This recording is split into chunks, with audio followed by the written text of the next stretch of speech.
வணக்கம். வேதியியல் உலகின் மிக ரகசியமான, அதே சமயம் மிக முக்கியமான ஒரு பகுதிக்கு உங்களை வரவேற்கிறேன்.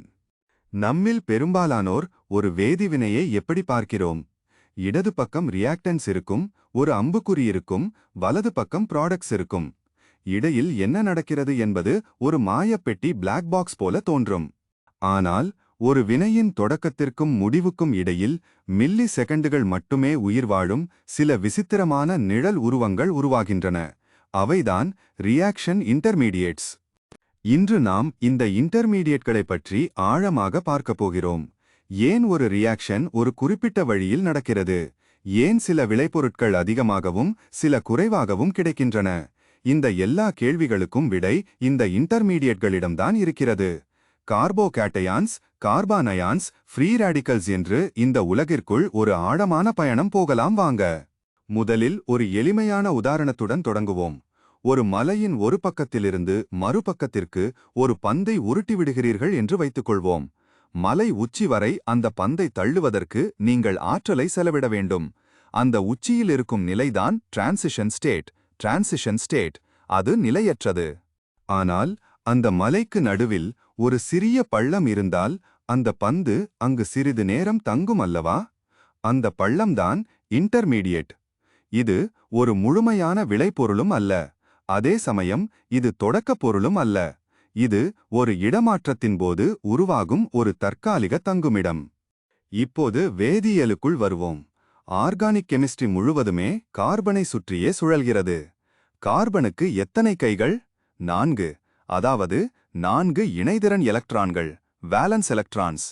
இந்த 4 பிணைப்புகளும் சரியாக இருக்கும்போது கார்பன் மகிழ்ச்சியாக, நிலைப்புத்தன்மையுடன் இருக்கும். ஆனால் ஒரு வினையின் போது இந்த பிணைப்புகள் உடையும் போதுதான் பிரச்சனை ஆரம்பிக்கிறது. கற்பனை செய்து பாருங்கள், கார்பனுக்கும் மற்றுமொரு அணுவுக்கும் இடையே உள்ள பிணைப்பு உடைகிறது. இது 2 வழிகளில் நடக்கலாம். ஒன்று ஹெட்டரோலிட்டிக் ஃபிஷன், மற்றொன்று ஹோமோலிட்டிக் ஃபிஷன். முதலில் ஹெட்டரோலிட்டிக் ஃபிஷனை பார்ப்போம். இங்கே பிணைப்பில் உள்ள 2 எலக்ட்ரான்களையும் யாராவது ஒருவர் மட்டும் எடுத்துக்கொண்டு ஓடிவிடுவார். இப்போது திரையில் பாருங்கள், கார்பன் தனது எலக்ட்ரானை இழந்துவிட்டால் அதன் தலைக்கு மேல் ஒரு பிளஸ் குறி வரும். இதுதான் கார்போகேட்டையான்.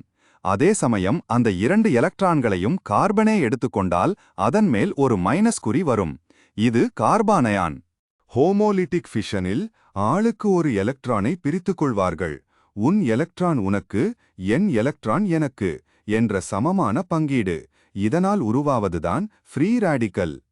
இந்த மூன்றும் தான் ஆர்கானிக் கெமிஸ்ட்ரியின் பிக் 3. இவர்களை புரிந்து கொண்டால் நீங்கள் 80% ஆர்கானிக் மெக்கானிசம்களை புரிந்து கொண்டீர்கள் என்று அர்த்தம்.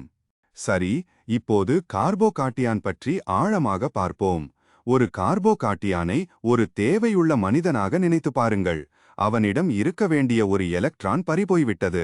அவனிடம் இப்போது வெறும் 6 எலக்ட்ரான்கள்தான் வெளிக்கூட்டில் உள்ளன. ஆக்டெட் ரூல் படி 8 எலக்ட்ரான்கள் வேண்டும். அதனால் அவன் பயங்கரமான கோபத்திலும் நிலையில்லாமலும் இருப்பான். இங்கேதான் ஒரு சுவாரஸ்யமான விஷயம் நடக்கிறது. கார்போகேட்டையானின் நிலைப்புத்தன்மை எதை பொறுத்தது?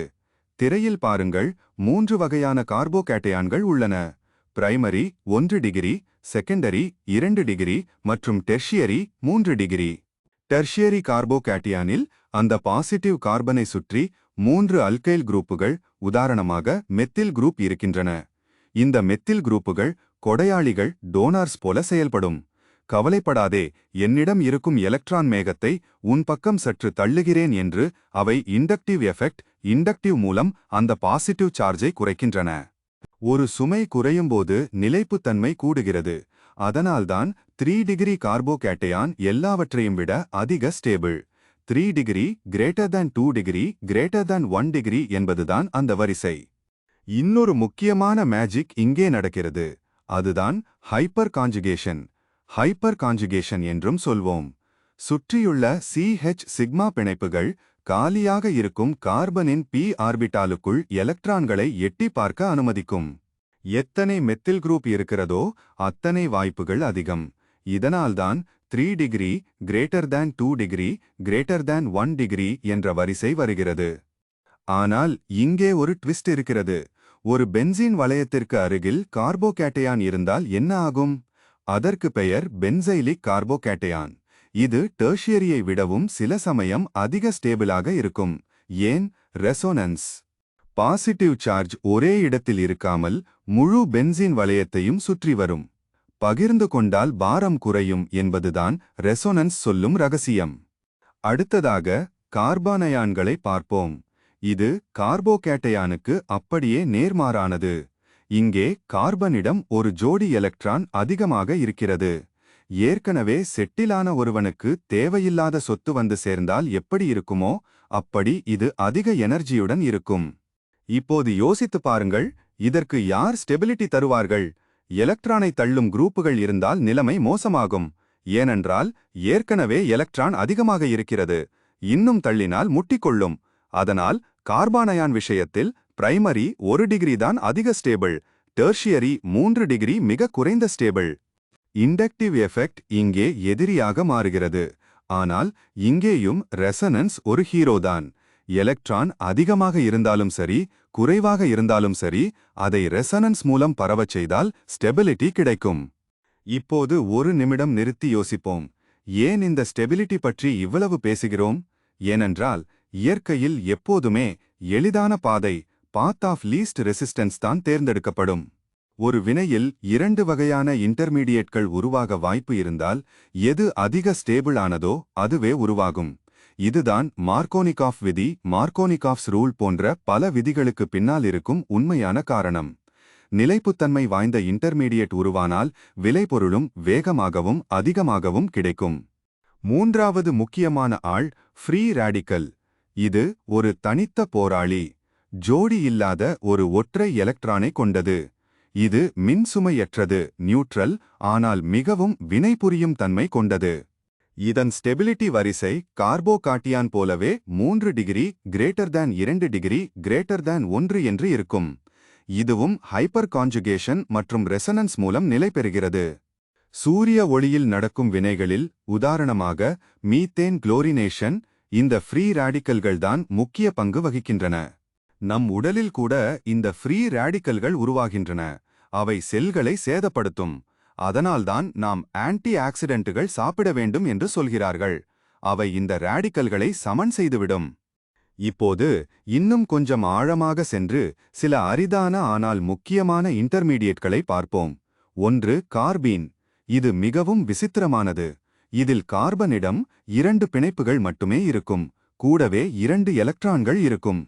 இது நியூட்ரல் ஆனது, ஆனால் அதன் வெளிக்கூட்டில் 6 எலக்ட்ரான்கள் மட்டுமே இருப்பதால் இது ஒரு எலக்ட்ரோஃபைல் போல செயல்படும். ரைமர்-டைமன் வினையில் நாம் இதை பார்க்கலாம். மற்றொன்று நைட்ரீன். இது கார்பீனின் தம்பி போன்றது, ஆனால் நைட்ரஜன் அணுவை கொண்டது. ஹாஃப்மேன் புரோமமைடு சிதைவு வினையில் இது ஒரு முக்கிய இன்டர்மீடியேட். இறுதியாக பென்சைன். பென்சீன் வளையத்தில் ஒரு டபுள் பாண்ட் இருக்க வேண்டிய இடத்தில் முப்பிணைப்பு ட்ரிபிள் பாண்ட் இருந்தால் எப்படி இருக்கும்? அதுதான் பென்சைன். இது மிகவும் அழுத்தத்திற்கு உள்ளான ஒரு அமைப்பு. இப்போது ஒரு முக்கியமான மெக்கானிசம் மூலம் இந்த இன்டர்மீடியேட்களை எப்படி பயன்படுத்துவது என்று பார்ப்போம். கற்பனை செய்து பாருங்கள், 2-மெத்தில் புரோப்பீனுடன் HBr வினை புரிகிறது. இங்கே 2 வழிகள் உள்ளன. H+ வந்து சேரும்போது அது 1 டிகிரி கார்போகேட்டையானை உருவாக்கலாம் அல்லது 3 டிகிரி கார்போகேட்டையானை உருவாக்கலாம். நாம் ஏற்கனவே பார்த்தது போல 3 டிகிரி கார்போகேட்டையான் தான் அதிக ஸ்டேபிள். எனவே ரியாக்ஷன் அந்த பாதையிலேயே செல்லும். பிறகு Br வந்து அந்த 3 டிகிரி கார்பனில் அமரும். இதன் விளைவாக நமக்கு 2-புரோமோ 2-மெத்தில் புரோப்பேன் கிடைக்கும். இங்கேதான் ரீஅரேஞ்ச்மெண்ட் என்ற ஒரு சுவாரஸ்யமான விஷயம் நடக்கிறது. சில சமயம் ஒரு கார்போகேட்டையான் உருவாகும்போது பக்கத்து கார்பனிலிருந்து ஒரு ஹைட்ரஜனோ அல்லது மெத்தில் குரூப்போ இடம் மாறும். ஏன் தெரியுமா? ஒரு 2 டிகிரி கார்போகாட்டியான் தன்னை ஒரு 3 டிகிரி கார்போகாட்டியானாக மாற்றிக்கொள்ளும் வாய்ப்பு இருந்தால் அது உடனே அதைச் செய்யும். இதை 1,2 ஹைட்ரேட் ஷிஃப்ட் அல்லது 1,2 மெத்தில் ஷிஃப்ட் என்போம். இது வேதியியலில் ஒரு தற்காப்பு கலை போன்றது, தன்னைத்தானே பலப்படுத்திக் கொள்ளும் முறை. இந்த இன்டர்மீடியேட்களை பற்றி படிக்கும்போது நமக்கு என்ன புரிகிறது? ஆர்கானிக் கெமிஸ்ட்ரி என்பது ஏதோ மனப்பாடம் செய்யும் பாடம் அல்ல. இது ஒரு மாலிகுலர் ஆர்க்கிடெக்சர். ஒவ்வொரு அணுவும் தனது லாப நஷ்டங்களை கணக்கு போட்டுதான் செயல்படுகிறது. நிஜ வாழ்க்கையில் இதன் பயன்பாடுகள் என்ன? மருந்து தயாரிப்பில் பார்மசியூட்டிக்கல் இண்டஸ்ட்ரி ஒரு குறிப்பிட்ட மருந்தை சரியாக தயாரிக்க வேண்டுமென்றால் எந்த இன்டர்மீடியட் வழியாக அந்த வினை செல்கிறது என்பதை தெரிந்து கொள்வது அவசியம். தவறான இன்டர்மீடியட் உருவானால் அது பக்க விளைவுகளை உண்டாக்கும் தேவையற்ற பொருட்களை உருவாக்கிவிடும். இந்த வீடியோவின் சாரமாக நான் சொல்ல விரும்புவது இதுதான். ஆர்கானிக் ரியாக்ஷன்கள் என்பவை வெறும் மேஜிக் அல்ல, அவை எலக்ட்ரான்களின் இடமாற்றம். அந்த இடமாற்றத்தின் போது உருவாகும் இந்த தற்காலிக இன்டர்மீடியட்கள் தான் வினையின் வேகத்தையும் திசையையும் தீர்மானிக்கின்றன. கார்போகேட்டையான் என்றால் எலக்ட்ரான் பற்றாக்குறை, கார்பானயான் என்றால் அதிகப்படியான எலக்ட்ரான், ஃப்ரீ ரேடிக்கல் என்றால் ஒற்றை எலக்ட்ரான்.